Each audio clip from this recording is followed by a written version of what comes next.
Bienvenidos al canal del director. Hoy tenemos a Joaquín Campos con nosotros y un libro bomba, Muerte en Tailandia, la verdadera historia de Daniel Sancho y Edwin Arrieta. Está haciendo muchísimo ruido. Y de hecho, Joaquín, tanto ruido que no sé si demasiado para los nervios de un autor, porque los abogados de la familia Sancho ya están amenazando con demandarte por lo que estás publicando y lo que estás contando. Está lleno de descubrimientos sobre este caso. Pues muy buenas, un honor estar aquí. Yo con todo esto siempre digo lo mismo, será con lo que sale es verdad, ¿no? El equipo de abogados de la esfera de los libros ya estuvo verificando, como te puedes imaginar, palabra por palabra, página por página, para que no hubiera ningún problema. Pero yo, sinceramente, y lo repito más de una vez, la información que todavía tengo, los pantallazos, entrevistas, mensajes de voz que aún no han salido a la luz, podrían ayudar a que este libro todavía mejorara con una secuela. Quiero decir con esto, hay muchas cosas que se han quedado en el tintero y no tengo ningún temor. Todo lo que está escrito aquí se puede probar. No sé, a lo mejor hay alguna opinión que no gusta, ¿no? al tendido, pero por lo demás yo estoy completamente seguro que todo lo que está ahí es convincente, está asegurado y que tenemos más cosas que van a ir saliendo en medios y quién sabe si en algún otro libro algún día de estos, y que no hay que tener ningún temor porque al malo siempre hay que rodearlo. Pues vamos a hablar de todo ello con franqueza. Oye, con suerte a lo mejor también demandan el canal del director. Pues sería increíble, porque podríamos compartir el mismo abogado. Yo no tengo Pero dinero. lo costeas tú. No, es un gusto y yo creo que en este tipo de historias hay que ir al grano directamente. Vámonos a agosto del 23. Y el día en que Daniel Sancho comete un crimen que muy pronto se va a convertir quizá en uno de los más mediáticos que hemos visto en este país en mucho tiempo. ¿Qué ocurre ese día? Bueno, yo acababa de llegar a Málaga y estaba en unas vacaciones de verano viendo a mis padres. Y estaba el informativo de Da igual qué cadena y había un excompañero nuestro, que es Adrián Foncillas, y lo reconocí y yo mismo dije, ah, mira, Adrián, no sé qué está haciendo. Y mi madre dijo, un español ha asesinado y descuartizado aparentemente a otro. No le di importancia hasta que, por culpa del anterior caso, el caso Segarra, que el libro que escribí y la investigación que hice todavía para muchos medios, pues soy un poco imagen de aquello, pues me fueron llamando. Me fueron llamando, yo iba a todo el mundo le decía que no, tampoco sabía la repercusión, yo no sabía quién era Rodolfo Sancho, por supuesto Sancho Gracia sí, pero en ese momento no se sabía bien qué había ocurrido, ¿no? Y finalmente a una persona que, como sabes, trabajó, colaboró cuando tú estabas de director en El Mundo, estaba en Latinoamérica, pues ella consiguió hablar conmigo, me convenció, fui a un plató y desde ahí todo fue pues una bonita pendiente hacia abajo, ¿no? La propia Cuarzo Producciones, que era aquel programa que son los que han hecho el documental de HBO, los que lo han producido, me llevaron a investigar, muy bien pagado, 10 días a las islas de Compangán y Koh Samui. Luego, la esfera de los libros me ofreció la posibilidad de escribir el libro, ya que había escrito el anterior y me veían en la tele y había estado investigando. Y lo último, pues para buscarme la vida, como siempre, pues estuve primero con La Razón, cubriendo el juicio, luego he estado con El Confidencial y finalmente con Hércules Diario. Diríamos que la suerte que he tenido es que, aunque haya estado dando saltos desde que comenzó el caso, y no tenía ninguna previsión de hacer nada, hasta el día de hoy, que ya el libro se ha publicado, sigo investigando y sigo accediendo a información importante, ¿no? Hablamos de muerte en Tailandia. La verdadera historia de Daniel Sancho y Edwin Arrieta. Lo que en un principio no te llegó a interesar mucho, Nada. se convierte, no sé si en una obsesión. ¿Sabes lo que es la obsesión? La posibilidad que tengo, tú me conoces, de conseguir vivir de la literatura y de que mi trabajo como periodista, cuando yo no lo soy, reportero, vamos a decirlo así, pues fructifique y genere algo que llame la atención.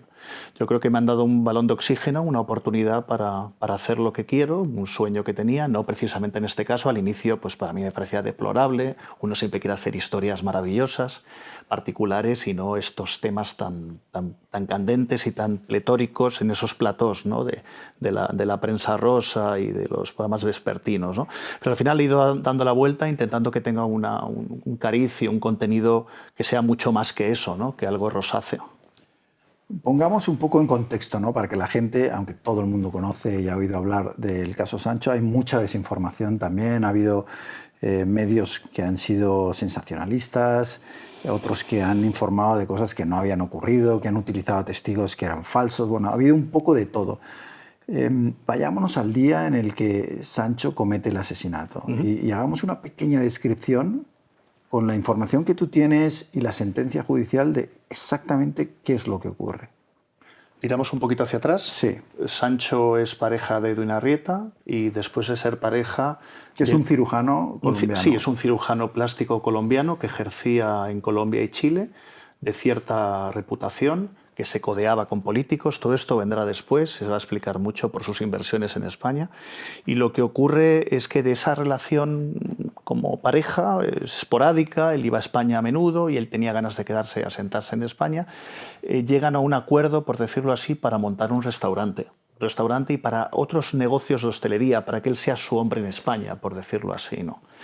Lo que ha pasado después aún no está verificado, pero bueno, yo siempre he entendido y tengo suficientes pruebas para entender que el asesinato y descuartizamiento... Bueno, el asesinato se comete por una cuestión monetaria y el descuartizamiento para hacer desaparecer el cadáver. Él lo cita un mes antes en la isla de Copangán, exactamente el día de las fiestas de la luna llena, que son las más famosas del mundo. Ya sabes que va gente de Nueva Zelanda, australianos, chinos, de todos los lados, y esa era, diríamos, el anzuelo, ¿no? Es el decir, tú te vas a recorrer 20.000 kilómetros desde Chile, pasando por Madrid, pasando por Bangkok, haciendo noche, vas a llegar a Koh Samui, vas a tomar un barco a Copangán y yo te espero para esa noche tan especial, donde iba a haber algo muy importante para ellos, al menos para Edwin, que estaba enamorado. El tema es que Daniel, 3 días antes, había comprado unos cuchillos, muchas bolsas de basura, papel transparente, y había cambiado 2 días antes el hotel, la localización, porque la que había alquilado Edwin, una de las más caras de la isla, no ayudaba a que su plan pudiera ser cometido. Sacar bolsas con trozos de lo que sea iba a llamar mucho la atención, porque esos bungalows, primero, a veces estaban compartidos con otros, separados por cristaleras, y luego, y lo más importante, porque tienes que salir fuera y todos te podrían haber visto. Él alquila en la playa de Hat Salat, al norte de Copangán, unos bungalows separados en donde él justamente se decide por el que está más cercano a la playa y no tienes que acceder a él ni salir pasando por la recepción.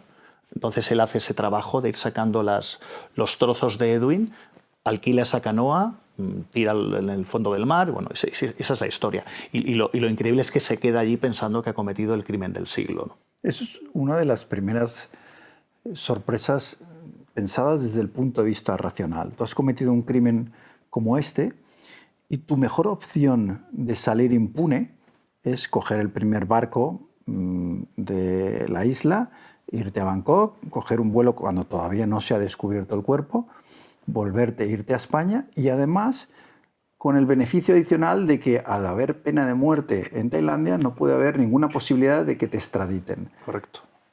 Tú esto en el libro lo cuentas y ¿por qué? ¿Por qué quedarse e incluso ir a la comisaría a denunciar la desaparición con unas heridas que enseguida son sospechosas para los policías? O sea, no parece una manera racional de querer cometer el crimen perfecto. Mira, yo creo que tiene mucho que ver con el perfil de Daniel. Daniel es una persona que no ha cotizado la seguridad social. Daniel estudió un curso privado de cocina, repostero y chef, pero él nunca ejerció como chef. Sabes que para ser chef, y te lo digo por experiencia, tienes que empezar desde abajo, ir acaparando posiciones hasta que un día te dé la alternativa, ¿no? Él hizo alguna práctica en algún restaurante de alta alcurnia, estrella Michelin, que es lo que le gustaba, pero con esto quiero decir que él no ha trabajado. Es una persona que, según me han informado personas cercanas, pues se levantaba tarde, iba al gimnasio para tener músculos, practicaba Muay Thai, salía por las noches, se lo pasaba muy bien, fiestas desenfrenadas, iba a yates, tenía amigos, amigas, muchos viajes por el mundo. Diríamos que su vida no estaba acotada o centrada en la realidad. Y yo creo que él, en su plan original, pensó, claro, si lo he hecho desaparecer, esto es una intuición, ¿no? ya está, no hay nada que hacer, no tengo por qué huir, porque no va a ocurrir nada. Y por supuesto que ocurrió.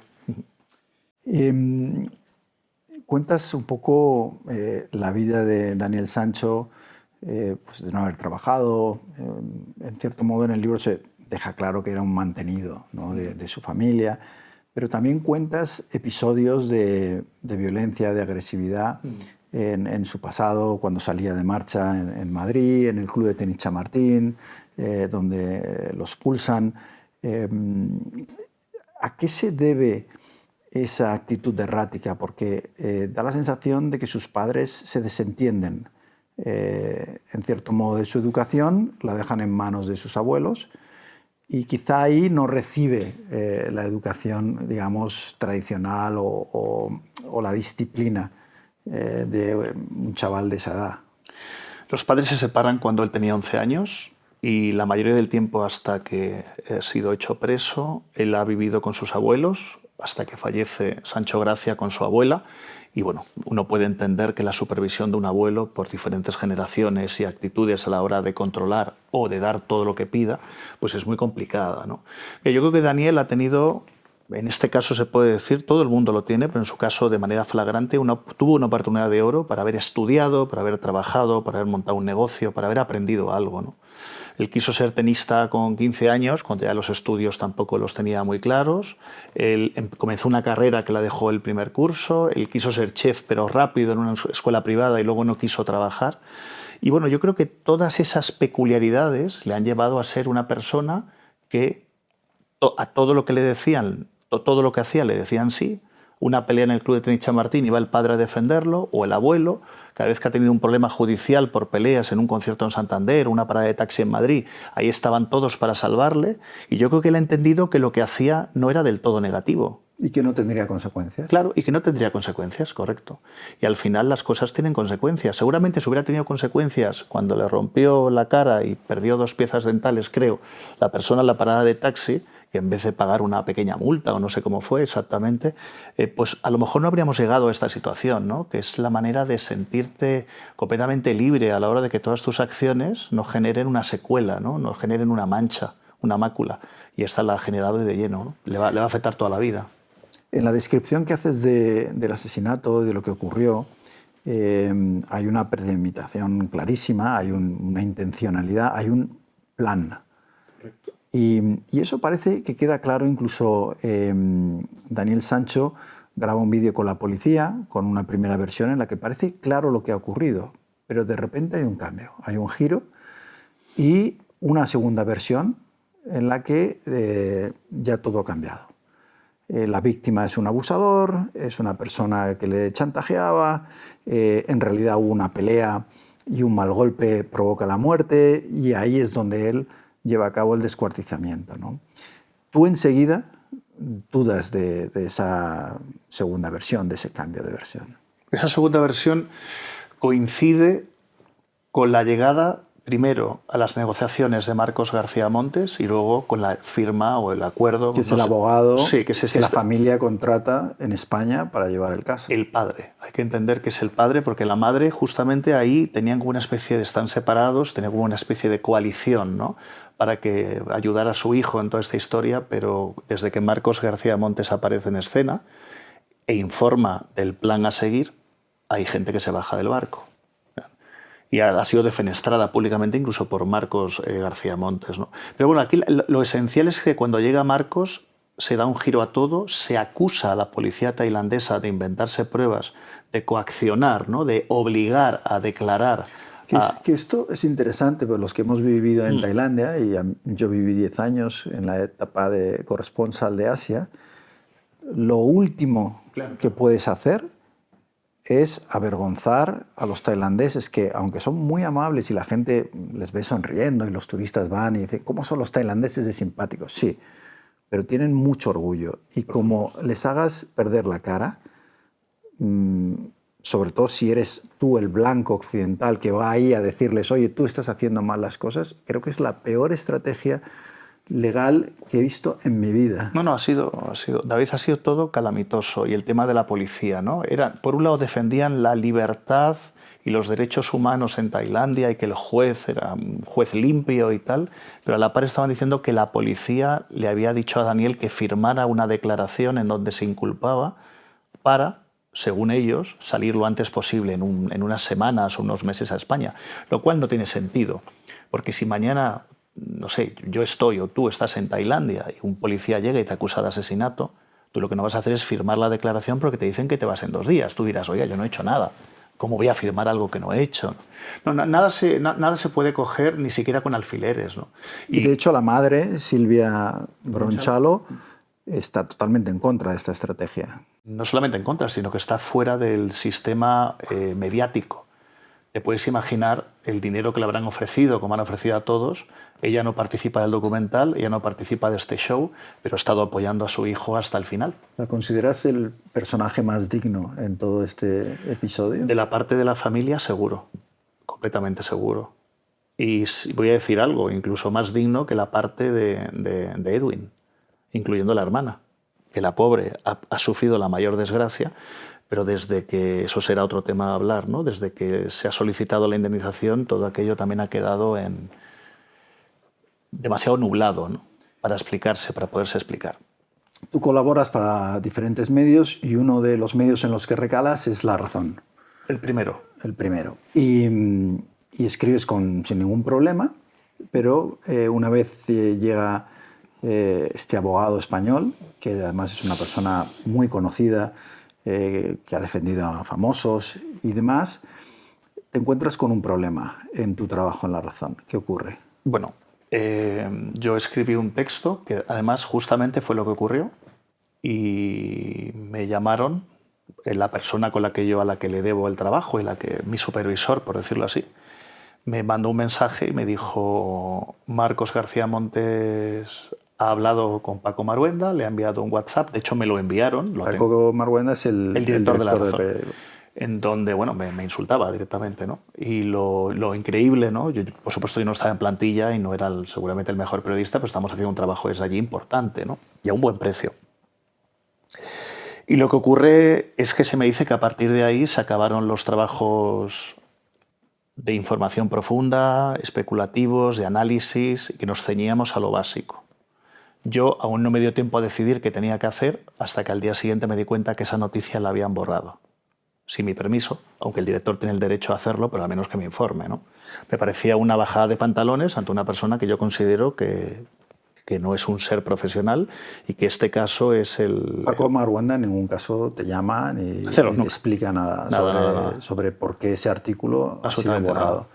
Y tampoco además, te dicen, oye, lo hemos borrado porque está lleno de errores, o es mentira, o... Sí, nada, ¿no? Es que ni siquiera, ¿sabes? El derecho a la rectificación, ¿no? Podrían haber dicho, nos hemos equivocado en esto o en esto, pedimos disculpas, ¿no? Directamente, él le pidió que, bueno, me imagino, ¿no? Que borrara la noticia y la borró. Y se me parece dantesco, ¿no? Que estas cosas ocurran a día de hoy, tú lo sabes mejor que yo, en el periodismo. Y me quedé sin trabajo. Debo decir desde aquí que no fue fácil cobrar, lo siento muchísimo, pero me costó, al final lo cobré. Cobrar el trabajo que ya habías hecho. Sí, y que yo me fui por mi cuenta, que ya sabes cómo soy yo, no me quedaba otra. Me interesaba para mí, para mi imagen, para el libro y por encima de todo para La Razón. Bueno, por eso decía al principio, en la presentación, yo no siempre estoy de acuerdo con lo que dices ni con lo que haces. Por supuesto. Pero yo siempre he valorado que seas una persona libre. O sea, que si le tienes que dar un portazo a alguien que te impide hacer tu trabajo con libertad, lo haces. Y eso no hay tanta gente que lo haga. Sí. No, de verdad, yo me quedé muy triste, pero la jugada me salió bien. Porque me llamaron del Confidencial, que es un medio, pues, sinceramente, que tiene más calidad y más presencia, más audiencia. Y luego me he quedado con Hércules Diario, que son los que me dejan hacer al final, pues, todas estas jugadas literarias, periodísticas, en los límites, que es lo que me gusta hacer, ¿no? Una de tus exclusivas en este medio es sorprendente. Hablas de una misteriosa mujer. Podría pronunciar el nombre, pero no lo voy a hacer porque una cosa que deberíais saber es que los tailandeses tienen los apellidos más largos del mundo. Sí. O sea, es decir, es imposible no ser tailandés y pronunciar un nombre que a veces tienen, no sé, 80, 90 letras, ¿no? Es una locura absoluta. Pero bueno, ella, para facilitar esa labor a los españoles que están en la isla y demás... Como buen asiático. Y hacen mucho los asiáticos, Sí, los chinos, tú lo sabes bien, lo hacen, se llama Alice. Alice. Y Alice tiene un papel muy extraño en toda esta historia. Cuéntanos un poco sobre Alice. En el caso de Alice ya comenzó siendo sospechoso.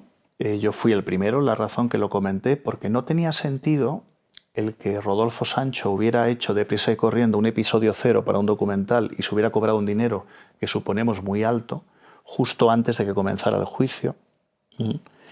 Que la propia representante también de la familia y abogada, diríamos que es la segunda después de Marcos García Montes, Carmen Balfagón, había reconocido que necesitaban dinero para el juicio. Pero es que a la vez se dijeron que los abogados en España no cobraban. A Pritchard Esrinual, que sí podemos pronunciarlo, fue su abogado de oficio, que sabes que esto también afecta en Tailandia. ¿Cómo puede ser que en un caso tan mediático, con 70 medios fuera, cómo puede ser, cuando te estás jugando la vida de tu hijo, concentres tu eficacia en un abogado de oficio? O sea, aquí nadie cobra. ¿Por qué nadie cobra? No tienes dinero, eres actor. Pero de pronto aparece Alice, que al menos ha solicitado después de la sentencia 160.000 euros. Y antes ha cobrado algo, no sabemos la cantidad. ¿Cómo puede ser que una persona que empezó de fixer, de traductora, luego de asesora judicial, le vayan a pagar o esté reclamando esa cantidad de dinero? O sea, no hay un sentido claro, ¿no? Y sobre todo entendiendo que anteriormente algo habrá cobrado, porque ha estado trabajando para ellos. ¿Por qué la asesora judicial cobra y no cobran los abogados? O eso han dado a entender continuamente. ¿Y para qué era ese dinero? Se supone que para un arreglo bajo cuerda. Se habló del juez, se habló del fiscal, y tú sabes perfectamente que para comprar a un juez en Tailandia hace falta millones, porque está jugándose su carrera. Y además cometieron el gran error. Entonces, ¿tú crees que hay un ofrecimiento a la Sí, familia estoy convencido.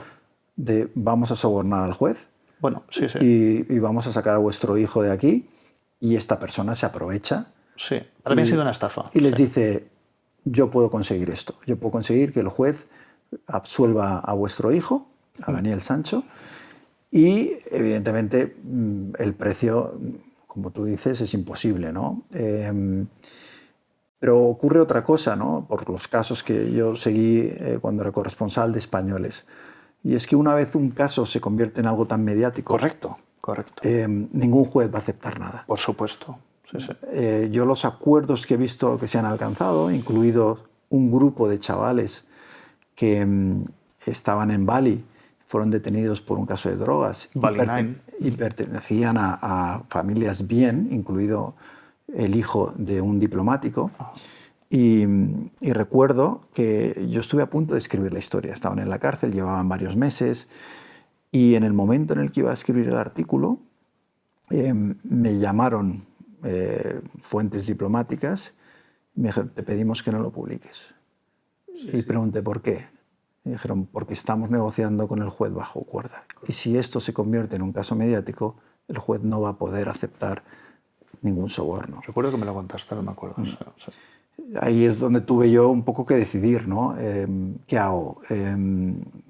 Fastidio la vida de estos chavales que en realidad no habían hecho más que fumarse unos porros por publicar mi artículo. Bueno, decidí no publicarlo y al poco tiempo salieron y yo imaginé que ese juez debió ser sobornado. Pero en este caso es que eso era imposible. Una vez el caso es tan mediático, no había dinero, yo creo, porque ¿qué juez iba a absolver a alguien que todo el mundo en Tailandia sabía que ha cometido un asesinato y un descuartizamiento, ¿no? Sí, yo estuve investigando y me certificaron que eran tres asuntos clave que estaban incumpliendo. Uno, justamente ese, ¿no? El que fuera tan mediático.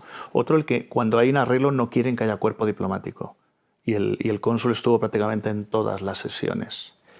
Y el tercero es que se produjo en una isla muy turística, llamó mucho la atención y además la acusación era de asesinato y descuartizamiento. O sea, no fue un atropello y darte la fuga, algo que puedes disimular, ¿no? Es que asesinar y descuartizar pues no tiene una solución muy clara, ¿no?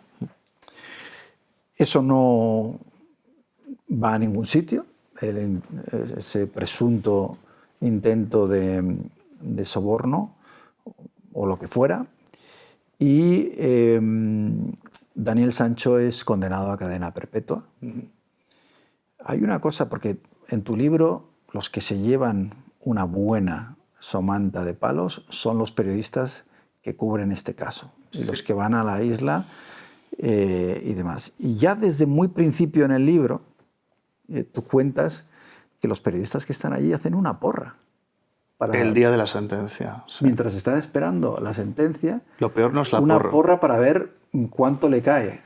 Sí, pero la porra, lo más gracioso era que, por supuesto, no científicamente probado no está, pero yo calculo que el 75% o el 70% de los que estaban allí se acogían al homicidio imprudente, que era lo que decía la defensa, para que se vea hasta dónde ha llegado la capacidad de Marcos García Montes y Carmen Balfagón con Rodolfo Sancho desde los episodios de ese documental El caso Sancho, para que la opinión pública, o buena parte de ella, y las televisiones hayan creído a pies juntillas algo que era imposible. ¿Pero tú crees que García Montes se lo creía?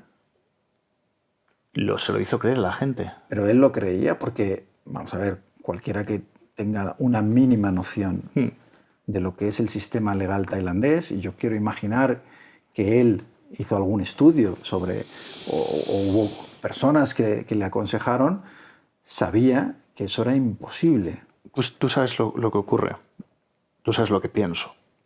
Yo pienso que la estafa no es solamente de Alice. O sea, puede haber más gente detrás y gente cercana a Rodolfo. Mira, te voy a explicar algo. ¿Que han sacado provecho?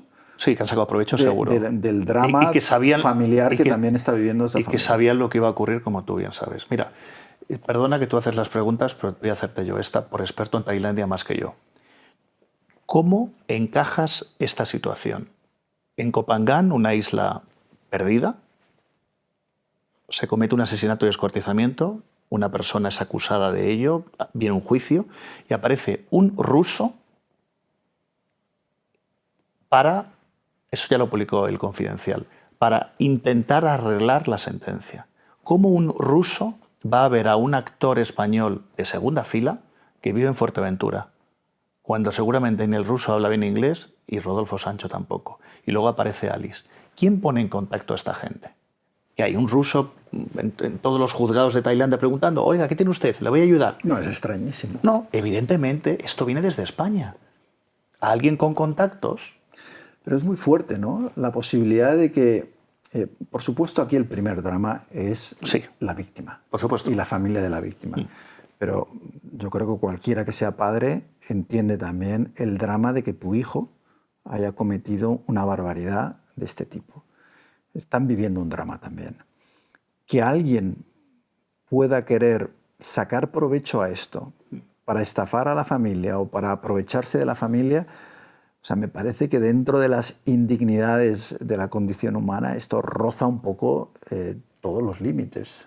Por completo. Por completo, estoy completamente de acuerdo. A ver si llegamos al final con esta posibilidad que manejo, porque aún no está clara, pero como tú bien dices, no tiene sentido que abogados con experiencia entendieran que por una cantidad de dinero baja vas a comprar una sentencia. Es que no tiene ningún sentido. Y haciéndolo lo más mediático posible, que es lo contrario de lo que tienes que hacer.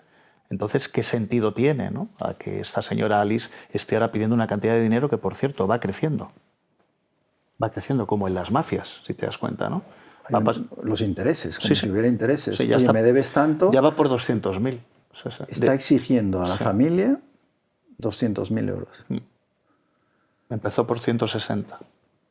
¿Y cuál está siendo la respuesta de la familia? ¿Lo sabes? Bueno, pues parece ser que se han quedado sin dinero o pues los asesores, que son la familia esta partida, pues también han decidido que no hay que pagar, ¿no? Mira, Alice, lo más gracioso de todo, y esto no lo hemos dicho, cuando Marcos García Montes y Rodolfo llegan a Tailandia por primera vez, un mes después de que saliera la noticia a la luz. Él fue a ver a su hijo un mes después.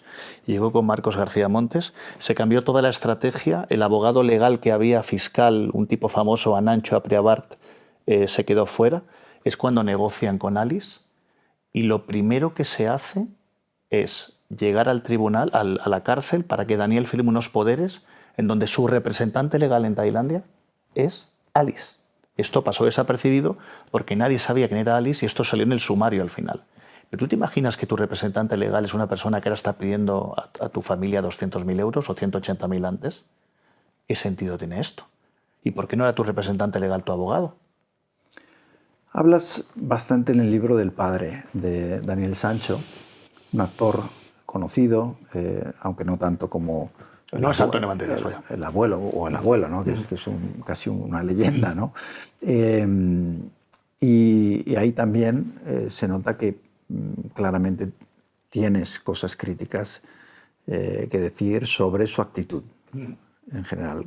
¿Cómo lo describirías el comportamiento que ha tenido en todo este proceso? Bueno, yo inicio siempre comentando que ese señor está sufriendo las de Caín porque su hijo está en la cárcel. Eso es lo primero, ¿no? Pero eso no quita para que todas las decisiones que haya tomado hayan sido calamitosas y perjudiciales para su hijo. Supongo que y para la sentencia, todas. Buscando probablemente lo mejor. Sí, pero en la vida hay veces que con actitudes así te pueden llamar chulo, decir, oiga, pero déjese asesorar, ¿no? Mira, la elección de los abogados y su estrategia casi lleva a la pena capital a Daniel. Se ha confirmado que ha habido un intento de compra. Bueno, de hecho enviaron dinero a una persona que se llama Nilsson en Venezuela para que fuera al juzgado, esto está aprobado, para que fuera al juzgado a decir que a él también Edwin le había acosado y había intentado violar y que él había pensado en matarle. Una persona que, no sé si es esta u otra, termina en los platos de televisión. Correcto. Que no había tenido nunca una relación con Edwin y lo mejor de todo, y volvemos al tema de los abogados, el pragmatismo tailandés, el pragmatismo asiático, ya se sabía que no iba a permitir que el pasado de ambos saliera a la luz. Ahí se juzgaban unos hechos, unas compras de cuchillos, un asesinato y un descuartizamiento. No se juzgaba si 7 años antes Edwin tuvo un novio y lo acosó. No tenía nada que ver con el caso. Y ellos probaron por ahí. Es curioso, ¿verdad? Lo primero que salió fue aquello de la jaula de cristal, ¿no? Que dijo Daniel Sancho que él vivía en una jaula de cristal con mucha presión y que se encontraba mal y que le habían amenazado, le habían acosado a él y a su familia. ¿Cómo es posible que si todo eso es cierto y el terminal del móvil lo tiene el padre y lo llamas a WhatsApp un juez y sacas toda la información, cómo es posible que no haya salido un solo mensaje? Y que al final tu fuente sea un tipo que es de paja, que es mentira, que nunca tiene una relación, que seguramente la denuncia que tenía de Edwin era falsa y que tú le estabas diciendo lo que tenía que decir en el juzgado a cambio de dinero. Entonces eso también se cae. Parece que Edwin nunca la acosó. Por eso quedaron allí, en una fiesta tan importante, donde iba a haber una pedida de mano para que los papeles de Edwin se agilizaran para poder ir a España. O sea, nadie en su sano juicio va a romper una relación a 20.000 kilómetros de distancia para estar un día en la isla de Copangán. Él volvía a trabajar. Por eso todo ha sido un desastre, ¿no? Por parte del que cometió esta fechoría. En este desastre tiene una participación directa e influye mucho en todo lo que estamos hablando, el circo mediático que se genera. De hecho, una cosa que a mí me llama mucho la atención desde el principio de este caso, ¿no? Y es medios que jamás habían enviado a un reportero a ningún lugar donde estuviera pasando algo relevante, que no habían enviado, estando mucho más cerca, a ningún reportero a Ucrania a cubrir el conflicto, envían equipos, como si no hubiera mañana, como si no hubiera límites presupuestarios para cubrir durante días, los dos sabemos que eso no es barato, desde Tailandia, en directo, con reportajes, con todos los medios posibles, el caso Sancho. Y sabes que el juicio fue a puerta cerrada. Sí, ni siquiera podían estar dentro. Porque en el inicio, los albores del caso, cuando él es acusado y encarcelado por primera vez, algunos periodistas cometieron ciertas ilegalidades, saltándose ciertas normas. Una periodista incluso metió un dron para intentar fotografiarle dentro del patio. Eso está en tu libro. Sí. Quiero decir con esto que el juez dijo, la que se me ha venido encima, estos españoles no entienden que es Tailandia, y dijo a puerta cerrada. Pues incluso a puerta cerrada, con el Año Nuevo tailandés por medio y otra festividad que no recuerdo, y aquello se alargó un mes. Ahí estuvieron un mes la gran mayoría de los periodistas que me decían, gente muy, muy digna, en muchos casos, muy humana, me decían, no tenemos nada para hoy. Es que no hay nada. El padre no habla, o dice buenos días, todo bien, la madre no habla, no podemos hablar con el fiscal, no podemos hablar con los abogados, no entendemos nada, y son declaraciones vanas. Pues sí, vamos a intentar ganar. Y la policía está harta de nosotros. Entonces, y ahí estábamos, ¿no? Y seguía la fiesta y las conexiones en directo para no decir nada. Ya todo esto en una isla maravillosa, y he estado varias veces. Me imagino que mucha gente diría, bueno, pues vamos a disfrutar de la playa. Bueno, sí, no lo sé. O de la fiesta, no lo sé. Alguno no, pero bueno, estaban trabajando ahí. En ese sentido, sí es que al final, ¿sabes lo que pasa? Que este tipo de periodismo del que yo no desconocía la totalidad y sigo desconociendo, al final busca el detalle. O sea, si se le cae una lágrima a Silvia Bronchalo, haces 30 minutos en el programa. De la lágrima. Claro. O si Rodolfo dice una palabra altisonante, me tenéis harto, no me persigáis, algo así, de aquello se hacía una historia gigantesca. Bueno, quizá todo lo que es el tiempo que pasaron allí, oye, luego los medios privados, allá ellos, que gasten el dinero en lo que consideren, y supongo que va en función de la audiencia que tengan, estas cosas y tal. Y era un caso muy mediático, era agosto, cuando no hay noticias y necesitaban cubrir espacio. Donde yo tengo quizá más dudas y más problema es en cómo esa cobertura va girando hacia un punto en el que el verdugo se convierte en víctima.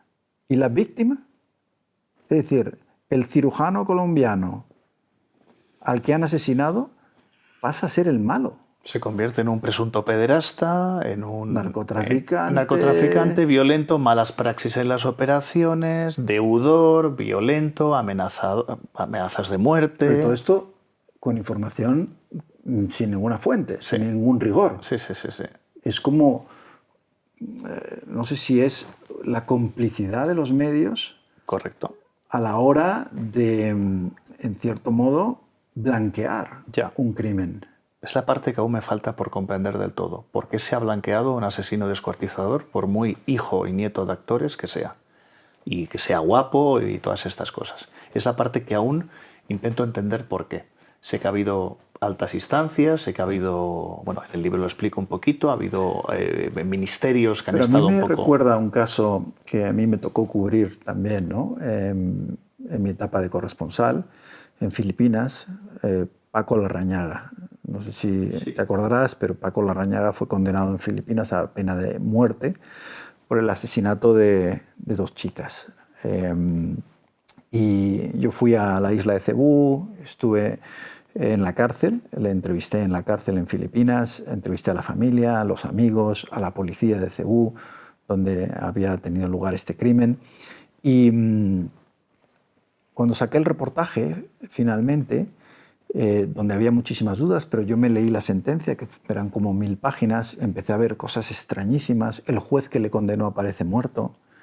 Me entrevisto con un inspector de policía que me dice que Paco Larrañaga y sus amigos habían raptado antes o intentado raptar a otras chicas. Entonces, todo empieza un poco, claro, mi reportaje es hechos, intento huir completamente de cualquier opinión.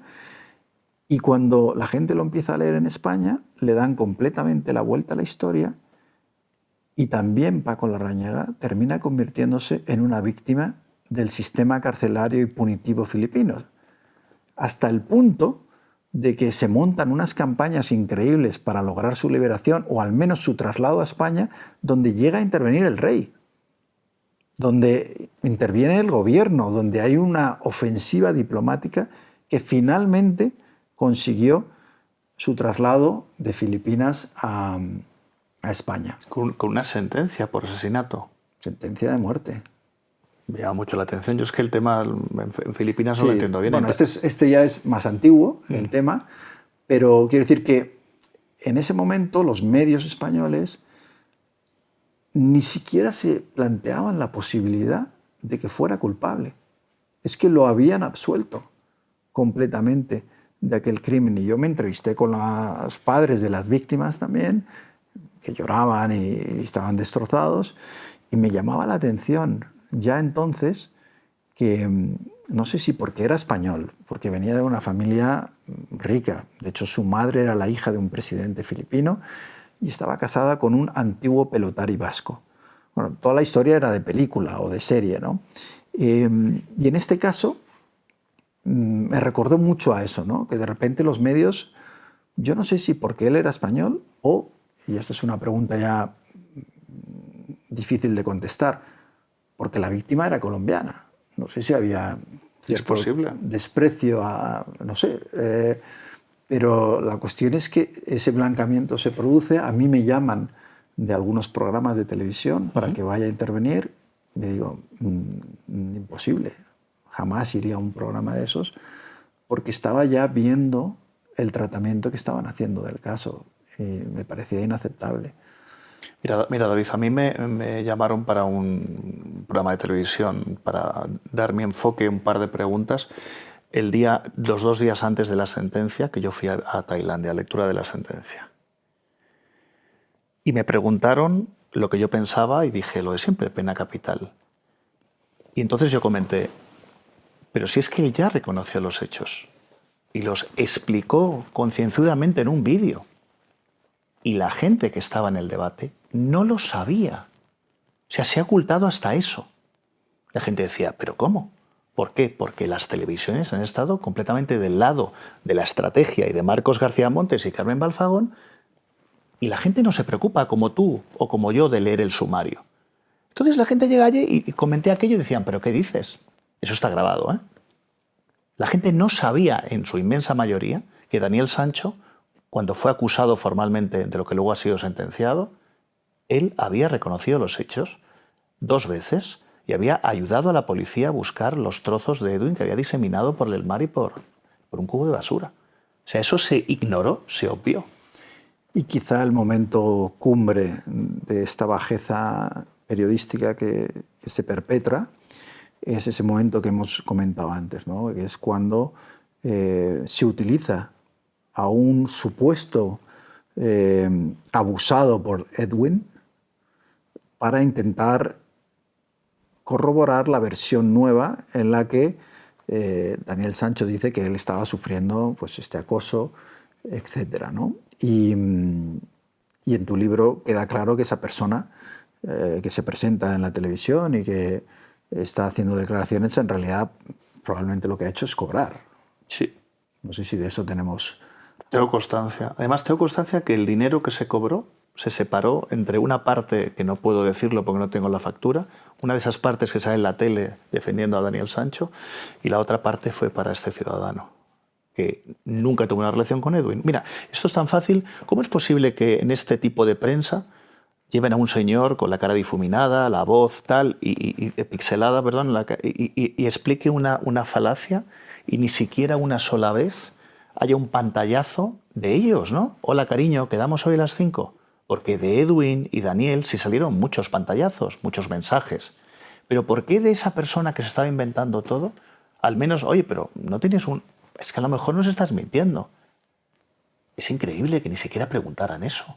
Bueno, sirve para la audiencia y sirve para... Ya, pero acabas de machacar la vida de una persona que no se puede defender. La vida no, la imagen, y a su familia, que debe estar completamente destrozada. Claro, porque cómo recibe la familia de la víctima esta operación para destruir la reputación. Porque además tú en el libro cuentas que él es homosexual, pero en su entorno lo oculta. Lo oculta porque bueno, está en un entorno muy conservador y demás. Pero todo eso de repente sale aireado de una manera, digamos, poco respetuosa con la persona, ¿no? Correcto. Mira, un periodista del Tiempo, diario colombiano, con el que hablé de cierta amistad para información y tal, me dijo, mira Joaquín, yo creo que Colombia es de los países con pasado español que más respetamos a la madre patria, a España, al pasado. Y dice, no sabes lo mal que está cayendo todo esto en Colombia, lo mal, la imagen de España. Y la traductora primera que tuve, la fixer que tuve en Tailandia, muy graciosa, con ese humor asiático y pragmático, me dice, oye, pero los españoles descuartizáis mucho, ¿no? Porque ella sabía del caso de Artur Segarra y ahora me veía con esto. Yo me veía con una imagen como cuando en España eran famosos los colombianos por venir aquí como sicarios, pegaban un tiro y se cogían el avión de vuelta para Bogotá. Y te ves en Tailandia diciendo, ¿pero a dónde hemos llegado? Tú y yo tenemos una historia común con el caso Segarra, que Sí. yo creo que deberíamos desvelar aquí, ¿no? Sí. Es la historia de Artur Segarra, condenado en el 2016 por el asesinato de David Bernat, un compatriota también español. Y yo entonces era director del Mundo. Claro. Y recibo una llamada de un tal Campos Sí. que me dice, David, estoy en Camboya y tengo una entrevista con... Creo que He localizado. Sí, he localizado. Creo que voy a poder Y creo que acceder voy a conseguir una entrevista. Y yo te digo, pues adelante. Y cuenta tú cómo sigue esa historia. Nada, yo tenía un restaurante, como bien sabes, en Phnom Penh. Yo comí varias veces en tu restaurante, que además, esto hay que decirlo, tú como chef eres muy bueno. O sea, ya sabes que yo no soy de hacer la pelota. Lo que pasa es que pero... la hostelería llevada al extremo... Y bueno, es que montar un restaurante en Phnom Penh, en Camboya, es como llevar el riesgo de la hostelería a otro nivel. Sí. Bueno, y luego con mis trabajos de chef ejecutivo... Pero tu conocimiento de Camboya es lo que te permite llegar a este español que está huido después de haber cometido... Yo no conduzco. Estaba detenido, ya no recuerdo. Sí, ya estaba detenido. Ya estaba detenido, vale. Sí. Yo alquilé un coche con un conductor. Fueron 8 horas a Sihanoukville. En esa época la carretera creo que ha cambiado un poco. Y nada, yo es muy gracioso porque me presenté, sé que estas cosas quedan feas decirlas, pero hay que decirlas. Yo me presenté con el DNI en la boca y un billete de $10. Entonces era una comisaría de policía normal y corriente, con estos barrigudos camboyanos que están bebiendo latas de cerveza, uniformados y fumando. Los $10 ni siquiera me los quitaron, porque dije, vengo de la embajada de Bangkok, esto está en el libro que escribí aquella vez, ¿no? Digo, soy diplomático y tengo que ver a tal. Yo te presenté ese libro. Sí, correcto, en Madrid, y me dejaron entrar, y fue algo llamativo, ¿no? Para que vean cómo es Camboya, que no es Tailandia, ni... Y me encuentro un patio muy grande, es una comisaría, y a un tipo con una camiseta del Manchester United, que salió luego en todos los tal, que es Artur, que está allí. Yo lo había conocido antes, como sabes. Digo, Artur. Me dice, hombre, ¿qué tal? ¿Qué haces aquí? Digo, pues nada, que vengo a... ¿Te acuerdas que escribía? Digo, vengo a hacerte unas preguntas, no pasa nada. Y me dice, no hay ningún problema. ¿Tú lo habías conocido en la noche de Bangkok? No, yo lo había conocido en mi restaurante en Phnom Penh. Ah, primero en tu restaurante. Claro, él vino a preguntarme, lo voy a ir a algo muy concreto para no perder el tiempo, pero él vino a decir que buscaba un lugar donde esconderse en Phnom Penh, que preparaba el golpe de su vida, que es un prófugo de la justicia española y que si yo sabía, porque había visto en internet que se podían comprar ciudadanías y pasaportes en Camboya. O sea, que él te confiesa por $50.000. Sí, no, él era así. Él era así. Claro, yo le dije, ¿tú sabes que escribo? No, sí, claro que sé escribo, te he visto en internet y tal. Y nada, estuvimos hablando y luego intercambiamos los emails y todas estas cosas. Yo un día lo vi en Tailandia 2 veces. Una vez en este famoso, el del Soi 11, ¿cómo se llamaba? El Clímax. Sí, el Clímax. Y otra vez comí con una de sus novias. Un día me dijo, ¿me puedes traer unos libros que quiero leer? Y me acuerdo que dije, hay que pagarlos. Y cuando yo fui a llevarle esos libros, yo iba a la boda de Luis Garrido Julve, este periodista, ella no atendía el teléfono. Yo me fui a Japón y en Japón es cuando salta la noticia. Y yo ya volví a Camboya, es cuando se busca a Artur Segarra como principal sospechoso de la muerte y descuartizamiento de David Bernat, que era empresario, pero era su amigo también. Fue el crimen. ¿Cuáles son las posibilidades de que haya 2 españoles descuartizadores ahora mismo es tremendo. En cárceles en Tailandia? Y mi pregunta es, ¿puede tener algo que ver esta idea, este concepto del blanco europeo o estadounidense, de cuando voy a un país tropical como Tailandia, las cosas que no haría en mi país, las voy a hacer? Yo creo que no.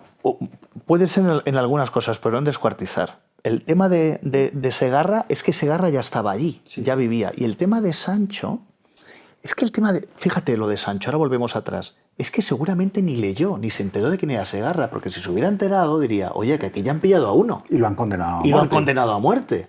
No, Tú sabes que primero habían quedado para esa pedida de mano en Ibiza. Y él cambia el lugar, cambia la localización. ¿Por qué?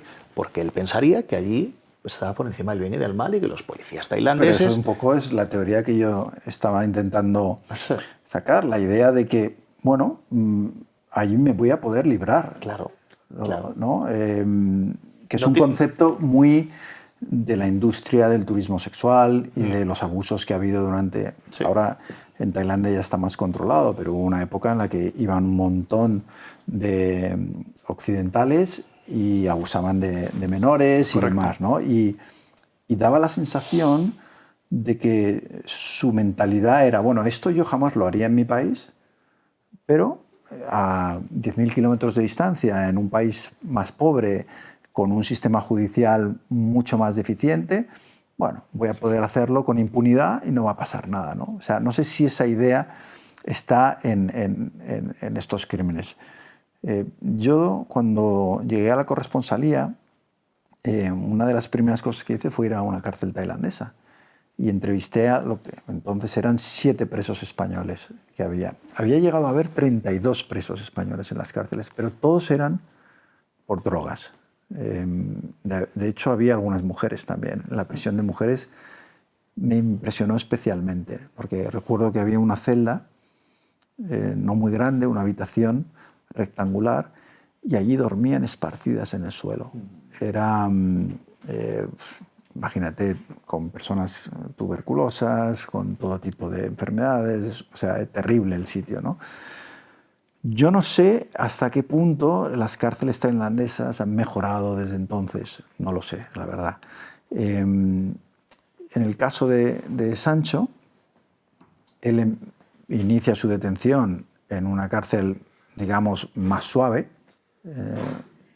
y ahora ya sí que está en Surat Thani, en una cárcel que no sé si tienes información sobre cómo es la cárcel y cómo está llevando él, una persona que viene de un ambiente privilegiado, que lo ha tenido absolutamente todo en la vida y que de repente su vida pasa a una cárcel tailandesa probablemente con hacinamiento, con escaseces, etc. Bueno, él está en la prisión de máxima seguridad de Surat Thani.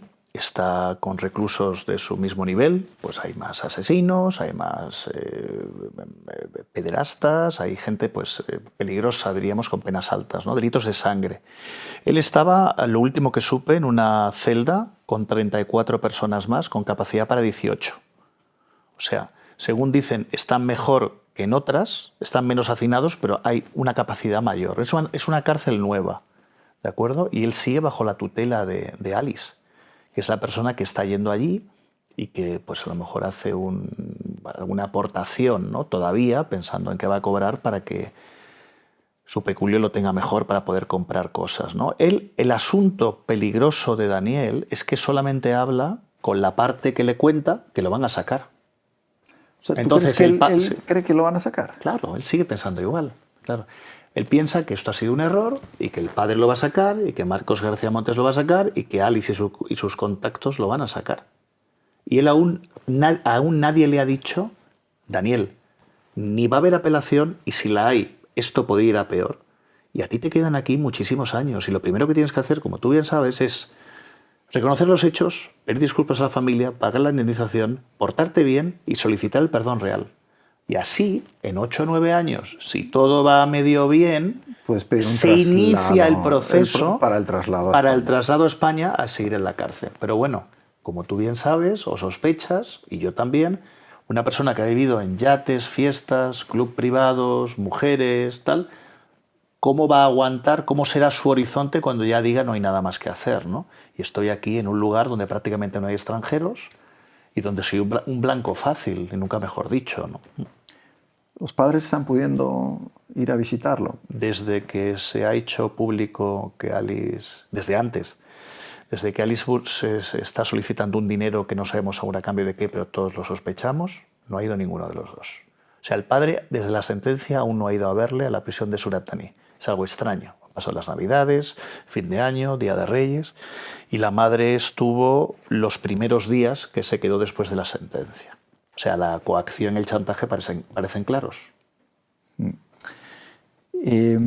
¿Tú crees que la familia de la víctima ha encontrado un resarcimiento después de esa sentencia? ¿Hasta qué punto esto es para ellos un caso cerrado? Hay un asunto monetario por medio, que es el que hablábamos al principio. La razón de asesinar y sobre todo de quitarse el cuerpo de encima tiene que ver con un dinero que parece que es una cantidad muy alta, que yo ya informé en Hércules Diario y nadie se ha querellado contra mí. Y parece ser que podría ser incluso más alta, y es un dinero que aún no se sabe, aún no sé, pero lo tiene alguien, que era para montar negocios, un piso en Barcelona y un gabinete de cirugía plástica. Pero tú sí tienes una estimación, ¿no?, del dinero que Arrieta le envió a Sancho. Ospina, abogado de la parte de Arrieta, reconoció públicamente que al menos fueron 260.000 euros. Y yo aseguro que sobrepasa el millón. ¿El millón de euros? Sí. Pero no que le diera a Daniel, sino para Daniel y los negocios que iba a montar. O sea, tenemos que entender algo. Edwin Arrieta públicamente dijo, en entrevistas que se han publicado póstumamente, que él estaba abriendo un restaurante en Madrid, otros negocios de hostelería, iba a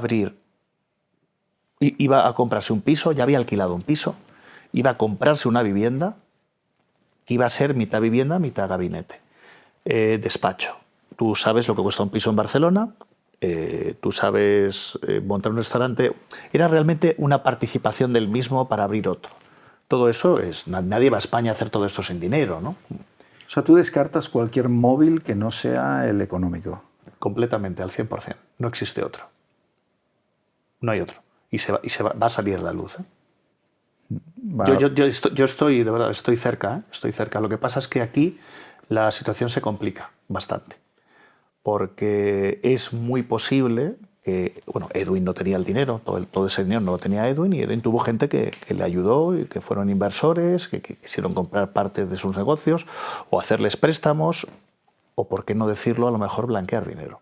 Entonces ahí hay un pequeño lío, porque tengo datos, informaciones, nombres que me van dando, y entonces ya nos estamos superando la pantalla, estamos pasando a otra pantalla nueva, ¿no?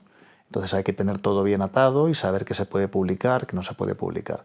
Pero queda claro que un cirujano plástico no tiene 1,5 millones de euros, y queda claro que había gente, pero eso es normal. Aquí no estamos acusando a Edwin de nada malo.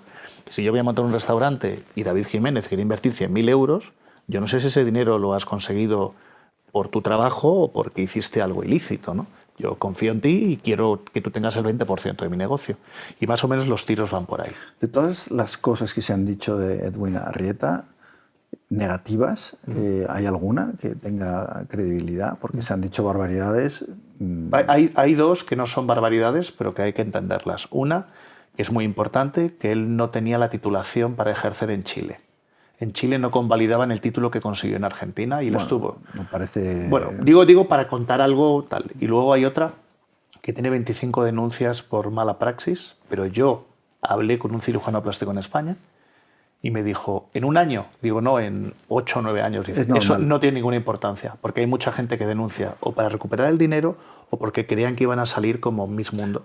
Y han salido igual. No quedan satisfechos. Sí, debe ser una de los sectores médicos con más reclamaciones. Correcto. Yo me acordé de los hoteles. Sabes que he trabajado en hoteles y mucha gente, cuando se va, hace una denuncia por algo para intentar cobrar, ¿no? Para que dicen, yo me acabo de gastar 8.000 euros y no estoy contento y quiero que me devolváis el dinero, ¿no? Joaquín Campos Nao ahora mismo vive en Bali. Ahora mismo vivo en Bali. Danos un poco de envidia. Sí, vivo en Bali, pero con todo esto llevo más de la mitad del último año y medio en Tailandia. Claro, que es casi como mi yendo y viniendo, casa. Que es una maravilla. Ya sabes cómo es Tailandia, que por cierto, de verdad que vaya país, cómo se come, que bien se pasea. Bueno, ¿qué te voy a decir yo? Que me tiré 10 años viviendo allí y sigo yendo todos los años. Intento, cuando tengo una ocasión, una excusa, intento hacer una escapada. La verdad es que es un sitio muy especial. Ahora, no estoy seguro de que la imagen de los españoles esté en su momento más álgido en Tailandia. No lo está. Y no hablo solo de los crímenes cometidos por 2 personas que están en la cárcel por haber asesinado y descuartizado, sino también porque yo, que tengo amigos en Tailandia todavía, de mi etapa de corresponsal, sé que los periodistas españoles han dejado muy mala imagen en Tailandia. Los orientales, los asiáticos, pues tienen una serie de normas de respeto, de incluso de no armar ciertos escándalos, de... Estamos hablando de la cobertura de este caso. Sí. De acercarte a la gente de una manera, digamos, discreta. Bueno, hay una serie de normas que desgraciadamente pues, no se cumplieron. Y... Claro, es que la gente no quiso preguntarse cómo es Tailandia. Se perseguía al fiscal hasta dentro de su casa, algo que es inaudito en Tailandia, o al cocinero de la cárcel en la moto con la cámara iba detrás. El acoso que vemos aquí a diario, que está en la calle, en los programas estos del corazón terribles, ¿no? Muchos de ellos en los que se despedaza a la gente contando intimidades, la agresividad de ponerle a alguien en la calle un micrófono. Prácticamente, bueno, se podría considerar acoso casi, ¿no? De gente que además no quiere hacer declaraciones y te siguen persiguiendo por la calle. Todo esto es mucho más difícil de aceptar en una cultura que no está acostumbrada a esa agresividad. ¿Y te das cuenta, David, que estamos acostumbrados en España a esa agresividad, a esa persecución? Y a Rodolfo Sancho, que no quiero que le molesten, no van a preguntarle nada desde la lectura de la sentencia. Es como un ser intocable. O sea, nadie ha ido siquiera a decirle, ¿cómo te encuentras? ¿Por qué no vas a Tailandia? ¿No es noticiable esto? Claro que es noticiable. ¿Por qué no van? Porque hay algo oculto que no sabemos, que no se permite que la otra parte quede en evidencia.